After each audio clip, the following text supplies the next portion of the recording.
ವೀಕ್ಷಕರಿಗೆ ನಮಸ್ಕಾರ. ನಮ್ಮ ವೈದ್ಯಕೀಯ ಚಿಂತನ ಮಂಥನ ಭಾಗ 10 ಈ ಕಾರ್ಯಕ್ರಮಕ್ಕೆ ತಮಗೆ ಸ್ವಾಗತ ಸುಸ್ವಾಗತ. ಈ ದಿನ ನಾವು ಮಕ್ಕಳಲ್ಲಿ ಸನ್ನಡತೆ ಎನ್ನುವ ವಿಚಾರದ ಬಗ್ಗೆ ಮಾತಾಡೋಣ. ಈಗ ನಮ್ಮ ನಿನ್ನೆ ಮೈಸೂರಿನ ಕಲಾಮಂದಿರದಲ್ಲಿ ಪ್ರೊಫೆಸರ್ ಗುರುರಾಜ ಕರಜಗಿ ಅವರು ಮಾತನಾಡುತ್ತಾ ಮಕ್ಕಳ ಸನ್ನಡತೆ ಪೋಷಕರ ಮೊದಲ ಆದ್ಯತೆಯಾಗಬೇಕು ಅಂತ ಹೇಳಿದರು. ಹಾಗೂ ಈ ನಿಟ್ಟಿನಲ್ಲಿ ವಿಶೇಷ ಗಮನ ಹರಿಸಬೇಕು ಅಂತ ಕೂಡ ಅವರು ಕೇಳ್ಕೊಂಡಿದ್ದಾರೆ.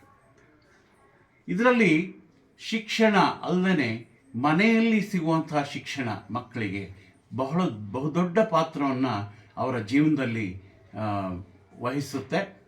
ಆದ್ದರಿಂದ ಚಿಕ್ಕ ಮಕ್ಕಳಲ್ಲಿ ಒಳ್ಳೆಯ ಅಭ್ಯಾಸಗಳನ್ನು ಚಿಕ್ಕಂದಿನಿಂದಲೇ ರೂಢಿಸಬೇಕು ಅಂತ ಅವರು ಹೇಳ್ತಾರೆ. ಅವರು ಈ ಒಳ್ಳೆಯ ಅಭ್ಯಾಸಗಳನ್ನು ರೂಢಿಸಿದರೆ ಒಬ್ಬ ವ್ಯಕ್ತಿ ಮಹಾನ್ ವ್ಯಕ್ತಿ ಆಗ್ಬಹುದು, ವಿಶ್ವ ಪ್ರಜೆ ಆಗಬಹುದು ಅನ್ನೋದು ನಮ್ಮ ಪೋಷಕರಿಗೆ ಹಾಗೂ ಶಿಕ್ಷಕರಿಗೆ ಗಮನದಲ್ಲಿರಬೇಕು, ಅರಿವಿರಬೇಕು. ನನ್ನ ಮಗನ್ನ ದೊಡ್ಡವನು ಮಾಡಬೇಕು, IAS ಮಾಡಬೇಕು, KS ಮಾಡಬೇಕು, ಡಾಕ್ಟ್ರ್ ಮಾಡಬೇಕು, ಇಂಜಿನಿಯರ್ ಮಾಡಬೇಕು ಅನ್ನೋದಲ್ಲ, ಒಬ್ಬ ಒಳ್ಳೆಯ ಮನುಷ್ಯನನ್ನಾಗಿ ಮಾಡಿ. ದಯವಿಟ್ಟು ಮೊದಲು ಒಳ್ಳೆಯ ಸುಂದರ ಮನುಷ್ಯನನ್ನಾಗಿ ಮಾಡಿ, ಸನ್ನಡತೆಯುಳ್ಳ, ಸಂಸ್ಕಾರವುಳ್ಳ, ಸಂಸ್ಕೃತಿಯುಳ್ಳ ಈ ಒಂದು ಮಾನವನನ್ನಾಗಿ, ಶ್ರೇಷ್ಠ ಮಾನವನನ್ನಾಗಿ ಮಾಡಿ. ಅದು ನಿಮ್ಮಿಂದ ಮಾತ್ರ ಸಾಧ್ಯ. ಪೋಷಕರು, ತಾಯಿಯೇ ಮೊದಲ ಗುರು. ಮನೆಯಲ್ಲಿ ಇದನ್ನೆಲ್ಲ ಪೋಷಕರು ಗಮನಿಸಬೇಕಾಗತ್ತೆ. ಮಕ್ಕಳನ್ನ ಯಾವ ಥರ ಬೆಳೆಸಬೇಕು ಅಂತ ತಾವು ತಿಳ್ಕೋಬೇಕು. ಈಗ ಕಾಲ ಬದಲಾಗಿದೆ, ಆದರೆ ನಮ್ಮ ಸಾಮಾಜಿಕ ಬೆಳವಣಿಗೆಗಳು ಹೇಗಿದೆ ಅಂದರೆ ನಾವು ಎಲ್ಲೆಲ್ಲೋ ಹೊರಟೋಗ್ಬಿಟ್ಟಿದ್ವಿ. ಮಕ್ಕಳುಗಳನ್ನು ಸರಿಯಾಗಿ ಗಮನಿಸ್ತಾ ಇಲ್ಲ. ಅವ್ರಿಗೆ ಒಂದು ಸಂಸ್ಕಾರ, ಒಂದು ವಿದ್ಯಾಭ್ಯಾಸ, ಮನೆಯಲ್ಲಿ ವಿದ್ಯಾಭ್ಯಾಸ ಕೊಡೋಕ್ಕೂ ಎಲ್ಲದಕ್ಕೂ tuition, homework, school, Chintu TV ಇಷ್ಟೇ ಜೀವನ. ಇಲ್ದವರೆ ಮೊಬೈಲ್ ಕೊಟ್ಬಿಡ್ತೀರ. ನಿನ್ನೆ ಮೊಬೈಲು ಮತ್ತು ಮಕ್ಕಳು ಅದ್ರ ಬಗ್ಗೆ ನಾನು ವಿಶದವಾಗಿ ಮಾತಾಡಿದ್ದೀನಿ. ಆ ಒಂದು ಎಪಿಸೋಡನ್ನು, ಆ ಒಂದು ಕಾರ್ಯಕ್ರಮವನ್ನು ತಾವು ವೀಕ್ಷಿಸಿ. ದಯವಿಟ್ಟು ಇಷ್ಟ ಆದರೆ ಅದನ್ನು ಲೈಕ್ ಮಾಡಿ, ಕಮೆಂಟ್ ಮಾಡಿ. ವೀಕ್ಷಕರೇ,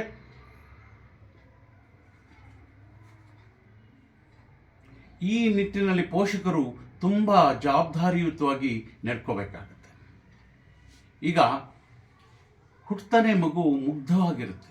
ಆ ಮಕ್ಕಳಿಗೆ ಏನು ಗೊತ್ತಿರುತ್ತೆ ಹೇಳಿ? ಪ್ರಪಂಚ ಅಂದರೆ ಏನು, ಹೀಗೆ ಹೊರಗಡೆ ಪ್ರಪಂಚ ಅಂದ್ರೇನು, ಒಂದು ವಾಯುಮಾಲಿನ್ಯ ಅಂದ್ರೇನು, ಒಂದು ಜಗಳ ಅಂದ್ರೇನು,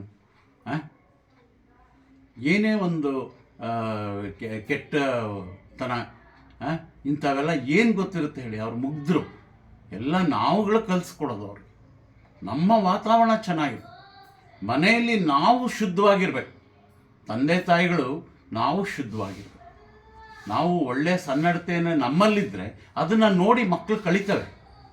ಮುಂದೆ ನೀವು ಮನೆಯಲ್ಲಿ ಸಿಗರೇಟ್ ಸೇದಿದ್ರೆ ಅವ್ನು ದೊಡ್ಡವನಾದ್ಮೇಲೆ ಅವ್ನು ಸಿಗರೇಟ್ ಸೇರ್ತಾನೆ. ಮನೆಯಲ್ಲಿ ನೀವು ಎಣ್ಣೆ ಹೊಡೆದ್ರೆ ಅವ್ನು ದೊಡ್ಡವನಾದ್ಮೇಲೆ ಅವನು ಎಣ್ಣೆ ಹೊಡಿತಾನೆ. ನಮ್ಮಪ್ಪನೇ ಹೊಡಿತಿದ್ದ, ನನಗೇನು, ನನ್ನ ದುಡ್ಡು ನಾನು ದುಡಿತೀನಿ, ನಾನು ಯಾಕೆ ಇದು ಅವಾಗ ಪೂರಕವಾಗಿ ಪಾರ್ಟಿ ಮಾಡೋರು, ಸ್ನೇಹಿತರುಗಳು ಎಲ್ಲ ಅದೇ ಥರ ಜನಗಳು ಎಲ್ಲ ಒಟ್ಟಿಗೆ ಸೇರ್ಕೊಂಡ್ಬಿಡ್ತಾರೆ. Birds of the same feather flock together ಅಂತ. ಅವ್ರ ಫ್ರೆಂಡ್ಸ್ ಸರ್ಕಲ್ ಎಲ್ಲ ಹಾಗೆ ಇರುತ್ತೆ. ಕುಡಿತ, ಮಾದಕ ದ್ರವಗಳ ಸೇವನೆ, ಸಿಗರೇಟ್ ಸೇದೋದು, ಇದು ರೌಡಿಸಮ್ಮು, ಕೆಟ್ಟದ್ದನ್ನು ಕಲಿಯೋದು, ಕೆಟ್ಟ ಭಾಷೆಗಳು, ಕೆಟ್ಟ ಮಾತುಗಳು, ಕೆಟ್ಟ ನಡಾವಳಿಗಳು ಏನೆಲ್ಲ ನಡೆಯುತ್ತೆ. ಹುಡುಗಿಯರನ್ನ ರೇಗಿಸೋದು, ಹುಡುಗಿಯರನ್ನ ಚುಡಾಯಿಸೋದು, ಏನೆಲ್ಲ ಮಾಡ್ತಾರೆ.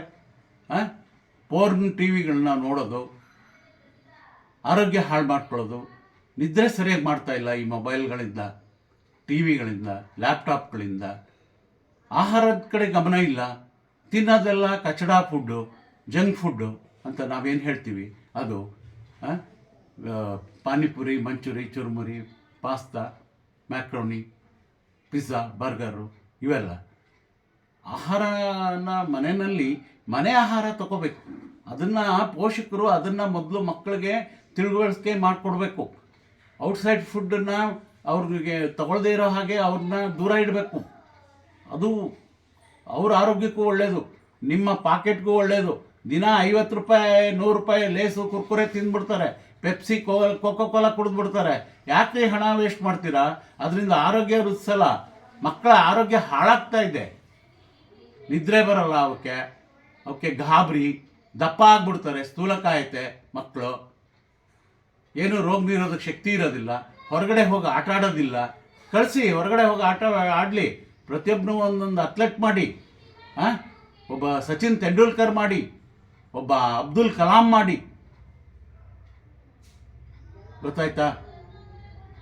ಹೀಗೆ ಕಲ್ಪನಾ ಚಾವ್ಲಾ ಮಾಡಿ, ಸುನೀತಾ ವಿಲಿಯಮ್ಸ್ ಮಾಡಿ.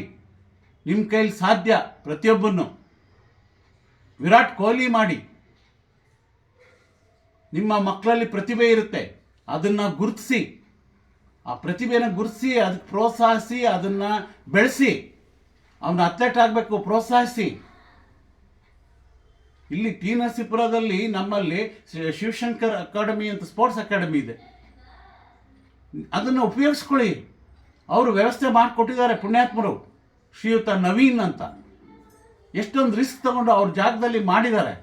ಹೋಗಿ ಪೋಷಕರು ಅವ್ರನ್ನ ಸೇರಿಸಿ, ಬೇಸಿಗೆನಲ್ಲಿ ಸೇರಿಸಿ ಕ್ರಿಕೆಟ್ ಆಡಲಿ. ನಿನ್ನೆ ಅವರು ಒಂದು ಚಿತ್ರ ತೋರಿಸಿದ್ರು, ಫೋಟೋ. 5 ವರ್ಷದ ಮಗು ಕ್ರಿಕೆಟ್ ಆಡ್ತಾ ಇದೆ ಅಲ್ಲಿ. ಎಷ್ಟು ಚೆನ್ನಾಗಿ ಬ್ಯಾಟಿಂಗ್ ಮಾಡ್ತಾ ಇದೆ. ಬಹಳ ಸಂತೋಷ ಆಯಿತು. ಹೋಗಿ ಶಿವಶಂಕರ್ ಅಕಾಡೆಮಿಗೆ ಹೋಗಿ. ಬೇರೆ ಮೈಸೂರಲ್ಲೇ ಆಗಲಿ, ಬೇರೆ ಕಡೆ ಆಗಲಿ, ಬೇಕಾದಷ್ಟು ಸ್ಪೋರ್ಟ್ಸ್ಗೆ ಎಲ್ಲ ಇದಿದೆ, ಪ್ರೋತ್ಸಾಹ ಇದೆ. ಸ್ಪೋರ್ಟ್ಸ್ ಅಕಾಡೆಮಿಗಳಿದ್ದಾವೆ. ಕರಾಟೆ ಕಲಿಸಿ, ಹೆಣ್ಮಕ್ಳಿಗೆ ಕರಾಟೆ ಕಲಿಸಿ. ಅದರಿಂದ ಅವರು ತಮ್ಮನ್ನು ಡಿಫೆಂಡ್ ಮಾಡ್ಕೋಬೋದು, ಅದನ್ನು ತಮ್ಮನ್ನು ತಾವು ನೋಡ್ಕೋಬೋದು. ಗೊತ್ತಾಯ್ತಾ?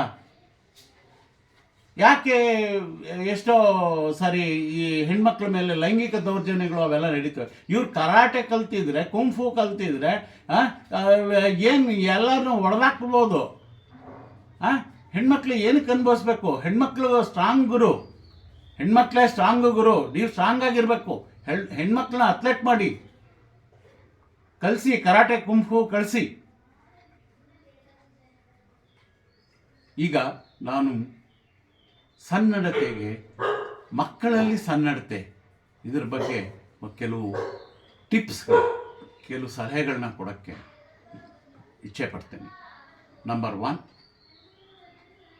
ಮಕ್ಕಳನ್ನು ಒಳ್ಳೆಯ ವಾತಾವರಣದಲ್ಲಿ ಬೆಳೆಸಿ. ಅವರಿಗೆ ನಿಮ್ಮ ಮಾತು, ನಡಾವಳಿ ಎಲ್ಲ ಚೆನ್ನಾಗಿರಬೇಕು. ಮಕ್ಕಳ ಮುಂದೆ ಜಗಳ ಮಾಡಬೇಡಿ, ಕೆಟ್ಟದ್ದನ್ನು ಮಾಡಬೇಡಿ. ಮನೆಯಲ್ಲೇ ಇಸ್ಪೀಟ್ ಆಡೋದು, ಬೀಡಿ ಸಿಗರೇಟ್ ಸೇದೋದು, ಅವೆಲ್ಲ ಧೂಮಪಾನ ಮಾಡೋದು, ಮದ್ಯಪಾನ ಅವೆಲ್ಲ ಮಾಡಕೂಡ್ದು. ನಂಬರ್ 1. ನಂಬರ್ 2, ಅವ್ರಿಗೆ ಸಾತ್ವಿಕವಾದ ಆಹಾರ ಕೊಡಿ.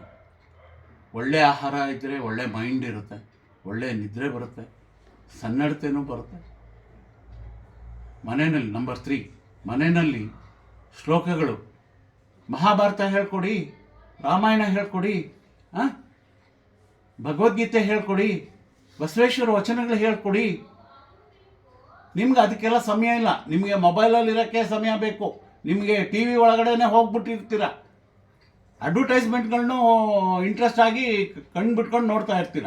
ಅಲ್ಲೇ ತಿಂತೀರಾ, ಅಲ್ಲೇ ಮಲಗ್ತೀರಾ. ಇದು ಕೂಡುದು. ನೀವುಗಳು ಬದಲಾಗಬೇಕು. ಪೋಷಕರೇ, ನೀವುಗಳು ಬದಲಾಗಬೇಕು. ನಂಬರ್ 3 ಏನು ಅಂದರೆ, ಅವ್ರಿಗೆ ಹೊರಗಿನ ತಿಂಡಿಗಳು ಅದನ್ನೆಲ್ಲ ಕಲಿಸ್ಬೇಡಿ. ಎಲ್ಲ ನೀವೇ ಕಲಿಸೋದು. ಯಾವುದೋ ಪಕ್ಕದ ಮನೆ ಮಗು ತಿಂತಾ ಇರುತ್ತೆ, ನನಗೆ ಆ ಮಗು ಹೇಳುತ್ತೆ ಐಸ್ ಕ್ರೀಮ್ ಬೇಕು, ನನಗೆ ಲೇಸ್ ಬೇಕು, ಅದು ಬೇಕು ಅಂತ ತಂದುಕೊಡ್ತಾರೆ. ಚಿಕ್ಕಪ್ಪನೂ ತಂದು ಕೊಡ್ತಾನೆ, ಮಾವನೂ ತಂದು ಕೊಡ್ತಾನೆ, ತಾತನೂ ತಂದು ಕೊಡ್ತಾನೆ. ಎಲ್ಲ ಅದು ಒಳ್ಳೆಯದಲ್ಲ. ಅದನ್ನು ತ್ಯಜಿಸಿ. 4ನೇದಾಗಿ, ಮಕ್ಕಳನ್ನು ನಿಮ್ಮ ತಂದೆ ತಾಯಿಗಳು ಅಂದರೆ ಅಜ್ಜ ಅಜ್ಜಿ ಜೊತೆ ಬೆಳೆಯೋಕ್ಕೆ ಬಿಡಿ. ಈಗ ಈ ಸ್ಮಾಲ್ ಫ್ಯಾಮಿಲೀಸು, ಗಂಡ ಹೆಂಡತಿ ಇಬ್ಬರೇ, ಆ ಮಗುಗೆ ಅಜ್ಜ ಅಜ್ಜಿ ಸಂಪರ್ಕನೇ ಇರೋದಿಲ್ಲ, ಅವಕ್ಕೆ ಏನೂ ಗೊತ್ತಿರೋದಿಲ್ಲ. ನಮ್ಮ ತಾತ ಅಜ್ಜಿ ಎಲ್ಲ ನಮಗೆ ಮಹಾಭಾರತ ಹೇಳ್ತಿದ್ರು, ಶ್ಲೋಕ ಹೇಳ್ತಿದ್ರು, ಕತೆ ಹೇಳ್ತಾಯಿದ್ರು, ಮಹಾರಾಜರ ಕತೆಗಳು ಹೇಳ್ತಾಯಿದ್ರು, ಗಿಡಿರಾಮನ ಕತೆ ಹೇಳ್ತಾಯಿದ್ರು. ಈಗ ಏನಿದೆ ಮಣ್ಣು? ಏನೂ ಇಲ್ಲ. ನಿಮಗೆ ಕತೆ ಹೇಳೋಕ್ಕೆ ನಿಮಗೆ ಗೊತ್ತಿರ್ತಾನೆ, ನಿಮಗೆ ಗೊತ್ತಿಲ್ಲ. ಏನು ಕತೆ ಹೇಳ್ತೀರಾ ಮಕ್ಕಳುಗಳಿಗೆ? ಮೊದಲೆಲ್ಲ ಕತೆ ಹೇಳಿ ಲಾಲಿ ಹಾಡಿ ಮಲಗಿಸ್ತಾ ಇದ್ರು. ಅದರಿಂದ ಮಕ್ಕಳನ್ನು ಅಜ್ಜ ಅಜ್ಜಿಯರಿಂದ, ತಾತ ಅಜ್ಜಿಯಿಂದ ಬೇರ್ಪಡಿಸ್ಬೇಡಿ. ಅವರ ಸಂಪರ್ಕದಲ್ಲಿ ಮಕ್ಕಳು ಬೆಳಿಬೇಕು, ಅವರ ಒಪ್ಪಿಗೆಯಲ್ಲಿ ಬೆಳಿಬೇಕು. ಅಜ್ಜ ಅಜ್ಜಿನ ನಮಗೆ ಬೇಕಾಗಿಲ್ಲ ಅಂತ ಅಂದ್ಬಿಟ್ಟು ತಂದೆ ತಾಯಿಗಳನ್ನ ತೊಗೊಂಡೋಗಿ ಅನಾಥಾಶ್ರಮಕ್ಕೆ ಹಾಕ್ಬಿಡ್ಬೇಡಿ. ಮನೇಲಿ ಇಟ್ಕೊಂಡು ಸಾಕಿ, ನಿಮ್ಮನ್ನು ಸಾಕಿರ್ತಾರೆ, ಅವರು ನಿಮ್ಮನ್ನು ಕೈ ಹಿಡ್ಕೊಂಡು ನಡೆಸಿರ್ತಾರೆ, ಪ್ರತಿಯೊಂದು ಹೆಜ್ಜೆಯಲ್ಲೂ ಬೆಳೆಸಿ ನಿಮ್ಮನ್ನು ಮಕ್ಕಳು ಮಾಡಿರ್ತಾರೆ. ನೀವು ತೊಗೊಂಡೋಗಿ ಅನಾಥಾಶ್ರಮಕ್ಕೆ ಹಾಕ್ಬಿಟ್ರೆ ಅಲ್ಲಿ ನಿಮ್ಮ ಮಕ್ಕಳು ಸಫರ್ ಮಾಡ್ತಾರೆ. ನಿಮ್ಮ ಮಕ್ಕಳಿಗೆ ಅವ್ರ ಪ್ರೀತಿ ವಿಶ್ವಾಸ ಸಿಗೋದಿಲ್ಲ. ನೀವು ಹೊರಗಡೆ ಹೋಗ್ತೀರಾ, ದುಡಿತೀರಾ. ದುಡಿಯೋದೇ ಮುಖ್ಯ ಅಲ್ಲ. ದುಡಿಯೋದು, ಮನೆ ಕಟ್ಟೋದು, ತಿನ್ನೋದು, ಮಲಗೋದು, ನಿಮ್ಮ ಸೌಕರ್ಯ, ನಿಮ್ಮ ಸ್ವಾರ್ಥನೇ ನೋಡಬೇಡಿ. ಯಾವತ್ತೂ ಹಿರಿಯರನ್ನ ಗೌರವಿಸಿ, ಹಿರಿಯರನ್ನ ಮನೆಯಿಂದ ಆಚೆ ಹಾಕಬೇಡಿ. ಅದರಿಂದ ಮಕ್ಕಳುಗಳಿಗೆ ಅವರ ಸಂಪರ್ಕದಲ್ಲಿ ಒಳ್ಳೆ ಸನ್ನಡತೆ ಬರುತ್ತೆ. ಶ್ರೀರಾಮನ ಬಗ್ಗೆ ಹೇಳ್ತಾರೆ, ಅವರು ಕೃಷ್ಣನ ಹೇಳ್ತಾರೆ, ಬೆಣ್ಣೆ ಕಥೆಗಳೇ ಹೇಳ್ತಾರೆ, ಮಹಾರಾಜರ ಕತೆ ಹೇಳ್ತಾರೆ, ಗೊತ್ತಾಯ್ತಾ? ಈ ಥರ ಚನ್ನಮಾಮ ಕಥೆಗಳು ಹೇಳ್ತಾರೆ. ಈಗ ನಾವೇನು ಮಾಡ್ತಾ ಇದ್ದೀವಿ? ನಾವು ಏನು ಹೇಳ್ತಾ ಇದ್ದೀವಿ ಮಕ್ಕಳಿಗೆ? ಮೊಬೈಲ್ ಕೊಟ್ಬಿಟ್ಟು ಅದು ನೋಡ್ಕೊ, ಮೊಬೈಲಲ್ಲಿ ಅವು ಗೇಮ್ಸು, ಅದು ಇದು ಚಿಂಟು ಟಿ ವಿ, ಈ ಥರ ಹೊರಟ್ಬಿಟ್ಟಿದ್ದೀವಿ. ಹಾಗೆ ಮಕ್ಕಳುಗಳಿಗೆ ಶಾಲೆಯಲ್ಲಿ ಅಥವಾ ಹಿರಿಯರ ಜೊತೆ ಹೇಗೆ ವರ್ತಿಸ್ಬೇಕು, ಸನ್ನಡತೆ ಏನು, ಚಿಕ್ಕ ಮಗುವಿಂದ ಕಲಿಸ್ಕೊಡಿ. ಒಂದು ಚಿಕ್ಕ ಮಗುಗೆ ನೋಡಪ್ಪ, ದೊಡ್ಡವರವರು ನಮಸ್ಕಾರ ಮಾಡು, ಒಂದು 5 ವರ್ಷ ಮೇಲ್ಪಟ್ಟು, 5 ವರ್ಷ ಒಳಗಡೆ ಅಲ್ಲ, 5 ವರ್ಷ ಮೇಲ್ಪಟ್ಟು ನಮಸ್ಕಾರ ಮಾಡು, ಆಶೀರ್ವಾದ ಪಡ್ಕೊ. ಎಲ್ಲೇ ಸಿಕ್ಕರೂ ನಮಸ್ಕಾರ ಮಾಡಬೇಕು ದೊಡ್ಡವ್ರಿಗೆ. ಸೊ ನಮಸ್ಕಾರ ಸರ್ ಅನ್ಬೇಕು, ನಮಸ್ಕಾರ ಅಂತ ಹೇಳಬೇಕು. ಹಿರಿಯರ ಆಶೀರ್ವಾದ ಮನೆಗೆ ಯಾರಾದರೂ ಬಂದು, ಈಗ ಮನೆಗಳಿಗೆ ಜನ ಬರೋದೇ ಕಡಿಮೆ ಆಗಿಬಿಟ್ಟಿದೆ. ಯಾರಾದ್ರು ಬಂದರೆ ಆಗಲ್ಲ, ಅಯ್ಯೋ ಯಾಕಾದ್ರು ಬಂದ್ರಪ್ಪ, ಇವ್ರಿಗೆ ಊಟ ತಿಂಡಿ ಮಾಡಾಕ್ಬೇಕಲ್ಲ, ಯಾಕೆ ಉಳ್ಕೊಳ್ತಾರೋ ಇವರು, ಈ ಥರ ಪರಿಸ್ಥಿತಿಗಳು. ಜನಗಳನ್ನ ಸೇರಿಸೋದೇ ಇಲ್ಲ, ಜನಗಳನ್ನ ಮಾತಾಡ್ಸೋದೇ ಇಲ್ಲ. ಇದೇನಾ ನಮ್ಮ ಸಂಸ್ಕಾರ? ಇದೇನಾ ನಮ್ಮ ಸಂಸ್ಕೃತಿ? ಇದೇನಾ ನೀವು ಕಲ್ತಿರೋದು? ನಿಮ್ಮ ಮಕ್ಕಳಿಗೆ ಇದನ್ನೆಲ್ಲ ಹೇಳ್ಕೊಡ್ಬೇಡಿ ದಯವಿಟ್ಟು. ನಾನು ಹೇಳೋದು, ಮಕ್ಕಳಿಗೆ ಸನ್ನಡತೆಯನ್ನು ನೀವು ಈಗ ಹುರಿದುಂಬಿಸಿ, ಮೈದುಂಬಿಸಿ. ಪ್ರತಿಯೊಂದು ಮಕ್ಕಳನ್ನು ಹೊರಗಡೆ ಹೋಗೋಕ್ಕೆ ಬಿಡಿ, ಆಟ ಆಡೋಕ್ಕೆ ಬಿಡಿ. Make them athletic. ಅವ್ರು ಮುಂದೆ ಬರ್ತಾರೆ. ಓದೋವಾಗಲೂ ಅಷ್ಟೇ, ಲೀಜರ್ ಟೈಮಲ್ಲಿ ಮಹಾಭಾರತ ಓದಿಸಿ, ರಾಮಾಯಣ ಓದಿಸಿ, ಬಸವೇಶ್ವರ ವಚನಗಳು ಓದಿಸಿ, ವಾಲ್ಮೀಕಿ ರಾಮಾಯಣ ಓದಿಸಿ. ಎಷ್ಟೊಂದಿದೆ ಮಕ್ಕಳ ಪುಸ್ತಕಗಳು, ಎಷ್ಟೊಂದಿದೆ. ಮಕ್ಕಳ ಚಲನಚಿತ್ರಗಳನ್ನು ತೋರಿಸಿ, ಒಳ್ಳೆಯ ಭಕ್ತಿಗೀತೆಗಳನ್ನ ಕೇಳಿಸಿ. ಬರೀ ನೀವೇ ಅಲ್ಲಿ ಹಾಕ್ಕೊಂಡು ಹುಚ್ಚುಚ್ಚಾಗಿ ಡ್ಯಾನ್ಸ್ ಮಾಡೋದು, ಕುಣಿಯೋದು, ಪಾರ್ಟಿ ಮಾಡೋದು, ಕೇಕೆ ಹಾಕೋದು, ಎಣ್ಣೆ ಹಾಕೋದು, ಇದೇ ಆಗೋದು. ಒಂದು ಬರ್ತ್ಡೇ ಪಾರ್ಟಿ, ಕೇಕ್ ಕಟ್ ಮಾಡು, ಅದು ನಮ್ಮ ಸಂಪ್ರದಾಯನ? ಕೇಕ್ ಕಟ್ ಮಾಡೋದು ನಮ್ಮ ಸಂಪ್ರದಾಯನ? ಬ್ರಿಟಿಷರ ಸಂಪ್ರದಾಯ. ನೀವು ಒಳ್ಳೆ ಹಬ್ಬದಡುಗೆ ಮಾಡಿ ಆ ದಿನ ಆ ವಟುಗೆ, ಆ ಮಗುಗೆ ಹರಿಸಿ, ಅವ್ನಿಗೆ ಒಳ್ಳೆ ಶೃಂಗಾರ ಮಾಡಿ, ಶಲ್ಯ ಹಾಕಿ, ಪಂಚೆ ಹಾಕಿ, ದೇವಸ್ಥಾನಕ್ಕೆ ಕರ್ಕೊಂಡು ಹೋಗಿ ದೇವ್ರ ಪೂಜೆ ಮಾಡಿಸಿ. ಇದೆಲ್ಲ ಸನ್ನಡತೆ, ಗೊತ್ತಾಯ್ತಾ? ಹೀಗೆ ನಾನು ಹೇಳೋದು, ಆ ಮಕ್ಕಳನ್ನ ಒಳ್ಳೆ ಪ್ರಜೆಗಳನ್ನಾಗಿ ಮಾಡಿ. ಹೌದು, ಅವರು ನಿಮಗೆ ವಿಶ್ವ ಪ್ರಜೆ ಆಗ್ತಾರೆ. ನಿಮ್ಮನ್ನು ನಿಮ್ಮ ಒಂದು ಪ್ರಖ್ಯಾತಿ ಕೂಡ ಅವರಿಂದ ಬೆಳೆಯುತ್ತೆ. ಇಂಥವ್ರ ತಂದೆ ತಾಯಿಯಪ್ಪ ಇವರು. ಈಗ ಸಚಿನ್ ತೆಂಡೂಲ್ಕರ್ ತಂದೆ ತಾಯಿಗೆ ಎಷ್ಟು ಹೆಮ್ಮೆ, ಎಷ್ಟು ಯಾವ ಥರ ಇರ್ಬೋದು ಅವ್ರ ಮನಸ್ಥಿತಿ. ನೀವು ಒಬ್ಬೊಬ್ಬರನ್ನು ಸಚಿನ್ ತೆಂಡೂಲ್ಕರ್ ಮಾಡಿ, ಕಲ್ಪನಾ ಚಾವ್ಲಾ ಮಾಡಿ, ಸುನೀತಾ ವಿಲಿಯಮ್ಸ್ ಮಾಡಿ, ಸರೋಜಿನಿ ದೇವಿ ಮಾಡಿ, ಯಾಕಾಗಲ್ಲ? ಲತಾ ಮಂಗೇಶ್ಕರ್ ಮಾಡಿ. ಎಲ್ಲ ಸಾಧ್ಯ. ಅತಿಯಾಗಿ ಟಿ ವಿಗಳನ್ನ, ಮೊಬೈಲ್ಗಳನ್ನ ಅವ್ರ ಕೈಗೆ ಕೊಡಬೇಡಿ. ಹಾಗೂ ಅಲ್ಲಲ್ಲೇ ಅವ್ರು ತಪ್ಪು ಮಾಡಿದಾಗ ತಿದ್ದಿ ತೀಡಿ ಅವ್ರನ್ನ ಸತ್ಪ್ರಜೆಗಳನ್ನಾಗಿ ಮಾಡಿ, ಇದು ಶಾಲೆಗಳಲ್ಲಿ ಇವರ ನಮ್ಮ ಶಾಲೆಗಳಲ್ಲಿ ಶಿಕ್ಷಕರ ಒಂದು ಜವಾಬ್ದಾರಿನೂ ಹೌದು. ಇಷ್ಟು ಮಾತುಗಳನ್ನು ಹೇಳಿ ನಾನು ತಮಗೆಲ್ಲರಿಗೂ ಧನ್ಯವಾದಗಳನ್ನು ಅರ್ಪಿಸ್ತೇನೆ.